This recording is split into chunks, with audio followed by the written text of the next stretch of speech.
His Jesusness. John 1:1-14. Before the world began, the Word or message was there. The Word was with God, and the Word was God. He was there with God in the beginning. Ang tinutukoy dito later on was going to be revealed as Jesus. Now, the Word na tinutukoy dito equals the message, the idea. The message, the idea was with God, was pre-existent.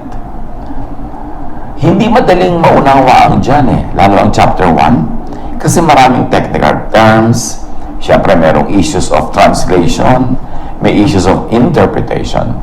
Pero ating sikapin na madagdagan pa ang lawak, lalim, ang abot ng ating pag-arok dito sa the Word na ito. The Word was already in the world. The world was made through Him, but the world did not know Him. Tongue twisters word tapos world. At paulit-ulit yung mga words na yan. Pero let us be steadfast sa paghuhukay ng mas malalim na pag-unawa. The world, ang mundo, did not know the Word. Yung later on was to be revealed as Jesus. The world, ang mundo, did not know the message, the idea. In other words, hindi naiintindihan ng mundo yung ideya ng Diyos, the message of God, which was called the Word. At yung mundong yan, hindi talaga buong daigdig ang tinutukoy, lalo na sa simula, kundi yung Jewish world, the ancient Israelite world. Kasi doon sa specific nation na yon, ipinadala si Jesus as incarnation of the Word. The Word became a man and lived among us. O ayan na. Yung ideya, yung Word, yung salita, naging tao na. Napaka-layo ng nilakbay mula dun sa the Word, who was with God, who was God, into Jesus the man. The Word became a man and lived among us. Can you imagine paano talaga mo maunawa yung hiwaga na yan? Yung hindi tao naging tao, yung ideya naging tao. We saw His divine greatness, the greatness that belongs to the only Son of the Father. The Word was full of grace and truth. Now, another word, Son. Usually, ang tendency natin, i-define natin yan as biological, yung anak ng biological parent. But definitely, hindi naman yun ang kahulugan ng the Word that became Son of the Father. Ibig sabihin lang, begotten, isinilang mula sa, galing sa Father, therefore, anak ng Diyos. The Word was incarnated as Jesus. Yung ideya, yung diwa, kung ano man yung nais ipabatid ng Diyos sa atin, yung napakahalagang katuruan, ay mula dun sa realm of the Spirit, ay pumasok sa physical world, pumasok sa physical earth as Jesus. The Word became the human Jesus. The spiritual truth now became a physical person. The Word became the human Jesus. The Word, or Jesus, is grace thou and truth. So yung idea, yung Word ay grace. The concept of grace. The concept of truth that was with God in the beginning now transforms into a human being in the person of Jesus. So kung ating titingnan sa ating pagsisikap na ma-illustrate, yung Word na napakalaki now becomes a human being called Jesus. The Word was incarnated as Jesus. The universal Word was incarnated, born into a specific local nation, Israel, for a specific mission. Pag sinabi kasing the Word was born into the world, well, He really came into the planet, but the specific place na kanyang pinuntahan, ang specific race na kanyang pinuntahan, ay ang Jewish nation, the Israelite nation. The universal Word na ang laki-laki was incarnated or born as the human Jesus into the Jewish nation as a Jew. Why? To save the Jews from judgment, from death by their own law, to save the Jews from the Jewish law. Mabuti establish ito from the beginning na yung salvation na una-unang daladala ni Jesus ay daladala niya for people under the law, specifically therefore for the Jews. Savior din ba siya ng mga non-Jews, people who were not under the law? Maya-maya, pupuntahan natin yung topic na yan. So kung ating i-illustrate, the Word became the human Jesus.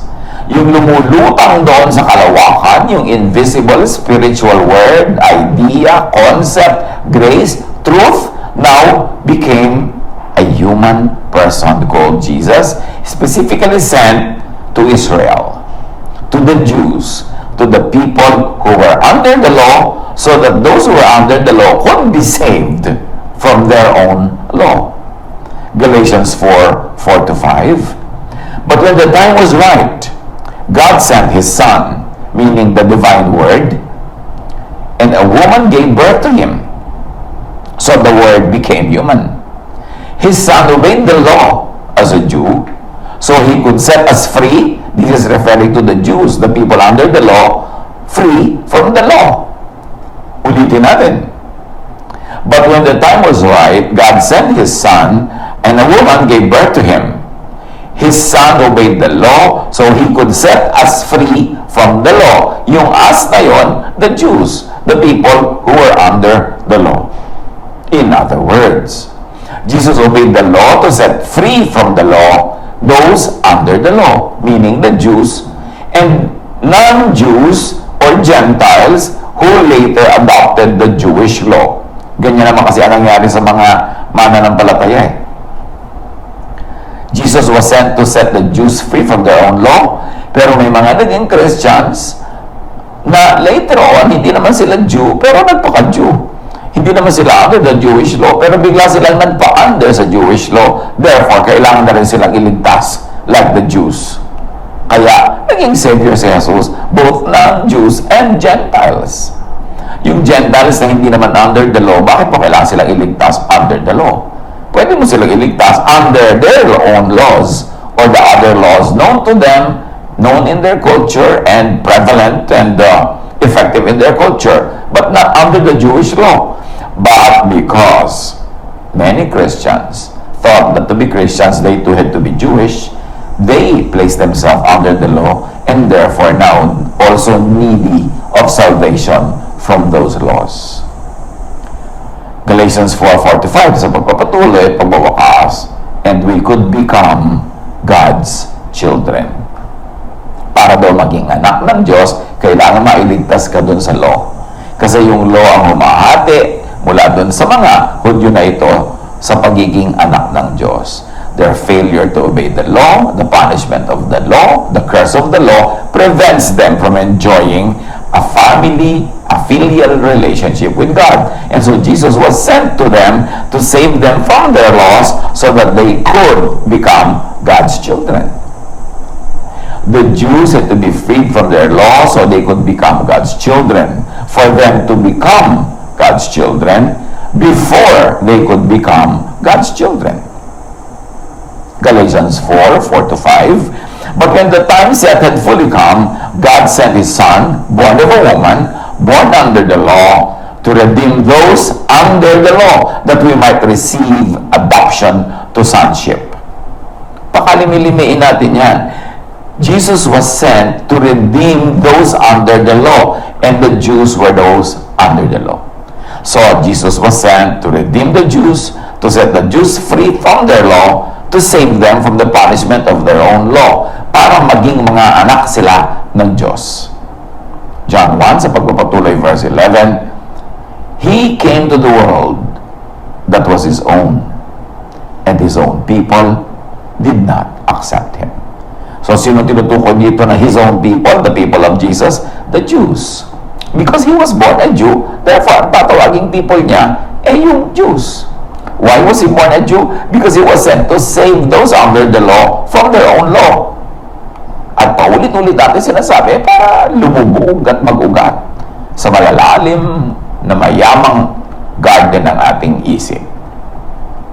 Born as a Jew, the incarnated, the humanized Word, meaning Jesus, now had his own people, the Jews.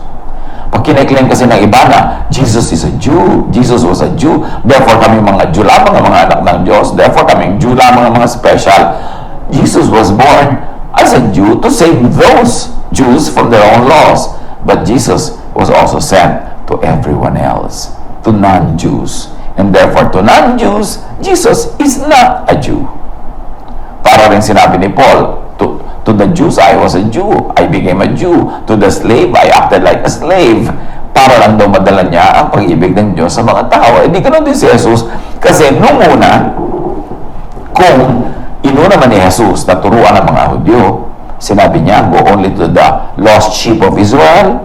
May ganun, do not go to the town of the Samaritans or the Gentiles. I was sent only to the lost sheep of Israel.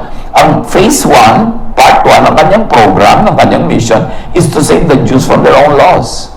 And then, once that was done, Jesus proceeded to save everyone else from their own laws. Non-Jews from non-Jewish laws. At ang lahat na yan covered ng love ng Diyos, covered ng grace ng Diyos, covered ng itinatawag natin na si Jesus yung the way, the truth, and the life. Both for the Jews and for the non-Jews. But let us be clear that at first, ang kanyang target, ang kanyang mission, nakafocus to those people who are under the Jewish law. Huwag nating palilituhin ang sarili natin between the distinction of the Jews and the Gentiles. Because sometimes, pag hindi natin naintindihan yan, we will give undue importance at sobrang natin go-glorifyin yung mga Jews na parang sila lang ang favored ng God. Sila kasi ang pinadalhan ng Savior from their own law. Then, nung si Jesus ay babalik na sa Ama, aakyat na sa kalangitan, sabi niya, yung mga katuruan niya, sabi niya gano'n, go to all the nations, go to the ends of the earth, teach them everything I have commanded you. So ngayon, nasakop na ng pagsasave ni Jesus ang lahat ng tao outside of Israel, outside of the Jewish nation. Lahat na. Ang ituturo, yun na itinuro sa mga Israelites, love, grace. Parehong magiging recipient of God, of God's love and grace, ang mga Jews at ang non-Jews. The Jews will be saved from the Jewish laws, and the non-Jews will be saved from their own laws. Kasi sabi din naman sa scripture, kung ano man yung konsyensya, kung ano man yung pinaniniwalaan, pinaiiral ng mga batas ng mga tao sa kanilang mga kultura, eh di batas na rin yun. So si Jesus man ay magliligtas mula sa mga batas na yun at sa mga punishment pag yung mga batas na yun ay hindi nasunod ng iba't ibang lahi, ng iba't ibang mga kultura. Because Jesus is Savior of all, Savior to all, Savior of all. Napakahalaga na ito ay maunawa. So, the eternal divine Word was God, not human. The eternal divine Word was God, not Jewish, not an Israelite. Only the incarnation of the eternal divine Word was Jewish. That was Jesus. But yung pinanggalingan, bago nag-incarnate yung Word na yon, hindi yung Jewish, hindi yung Israelite. Because God is above all cultures, above all nations, above all creation. Kung napakalaki ng Diyos, the eternal divine Word was God. Therefore, not human, not Jewish, not an Israelite. It was only the incarnated Word, meaning Jesus, who was human and who was Jewish. Napakalaki ng Word, ngayon ipinakilala as Jesus, yung Jesus lamang ang Jewish, yung Jesus lamang ang human, not the Word na pinanggalingan noong incarnated Jesus. It was only the incarnated Word, Jesus, who was human and who was Jewish. Siyempre naman, napaka-imposible naman na sakupin mo ng Jewish identity yung Diyos sa langit at yung pre-incarnated Word. So the Word became the human Jesus. God could not be human. Meaning the pre-incarnation Word could not be Jewish, could not be an Israelite. Yan ay para lamang convenience para sa pagliligtas sa mga Hudyo mula sa kanilang mga laws. The Word was the message, grace, truth, and love. The Word was incarnated, exhibited in the human Jesus. Jesus is the image of the invisible God. Jesus is the image of the loving God. Colossians 1:15, the Son is the image of the invisible God. In Jesus, the deity lived in bodily form. Sa katawan ni Jesus, nagpakilala sa anyong tao ang Diyos natin na hindi tao at hindi nakikita. Colossians 2:9, in Christ, all the fullness of the deity lives in bodily form. If you have seen Jesus, you have seen the Father. John 14:9, Jesus answered, anyone who has seen me has seen the Father. And Jesus is love. The visible acts of Jesus was very loving, was all about love. The audible messages of Jesus was about love. We're all about love. Therefore, if you love, if you do loving works, you do the work of God. If you have seen loving works of others, if you have seen the loving works of Jesus, it's as good as having seen God. But some people did accept Him, referring to Jesus, referring to the Word. They believed in Him, and He gave them the right to become children of God.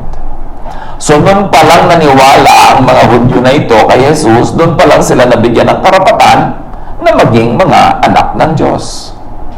To become children of God, the Jews had to believe in, accept, and pass through Jesus. They had to adopt Jesusness. Without Jesus, without Jesusness, even the Jews could not be admitted into the family of God. That is what the verses are saying. Kaya siya ipinadala para maging daan siya ng mga Hudyo papunta sa Ama. At hindi lang ng mga Hudyo, kundi later on, binuksan ang ministry to all other people. Pero mahalagang isipin na hindi automatic na kung Hudyo at anak na sila agad ng Diyos. Kasi kung automatic na yan, ba't pa ipapadala si Jesus? Hindi redundant, paulit-ulit, repetitious. But it was a necessity that Jesus became the way of the Jews to God and even non-Jews. The way, the truth, and the life.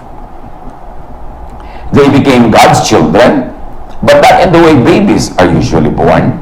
It was not because of any human desire or plan. They were born from God Himself.